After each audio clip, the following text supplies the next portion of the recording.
22 સપ્ટેમ્બરથી કાર ખરીદવી સસ્તી થશે। જીએસટી ઘટતા કારની કિંમતોમાં મોટો ઘટાડો આવશે। મારુતિએ કારની કિંમતમાં 1,29,000 સુધીનો ઘટાડો કર્યો છે। મારુતિની કાર્સ 52,000થી 1,29,000 સુધી સસ્તી થશે। મારુતિની એસ્પ્રેસોની કિંમત ઘટીને 3,49,000 થશે। અલ્ટોની કિંમતમાં પણ 1,07,000નો ઘટાડો થશે। વેગનારની કિંમતમાં 79,600 રૂપિયાનો ઘટાડો થશે। તો સ્વિફ્ટ બલેનોની કિંમતમાં 80,000થી વધારેનો ઘટાડો થશે। અન્ય કાર કંપનીઓની કિંમતમાં પણ ઘટાડો થવાનો છે।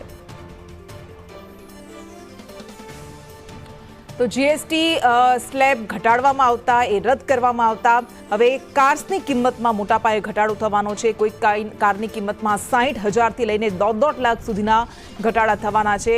અને આ બધી જ કાર વેગનારની કિંમતમાં 79,600નો ઘટાડો, સ્વિફ્ટ અને બલેનોની કિંમતોમાં પણ ઘટાડો થવાનો છે। આજે 22 સપ્ટેમ્બરથી જે પણ લોકો કાર ખરીદવા માંગતા હોય એમને કાર ખરીદવી સસ્તી થઈ જશે। સ્વિફ્ટ બલેનોની કિંમતમાં તો 80,000થી વધારેનો ઘટાડો થવાનો છે। અલ્ટોની કિંમતમાં પણ મોટો ઘટાડો થવાનો છે।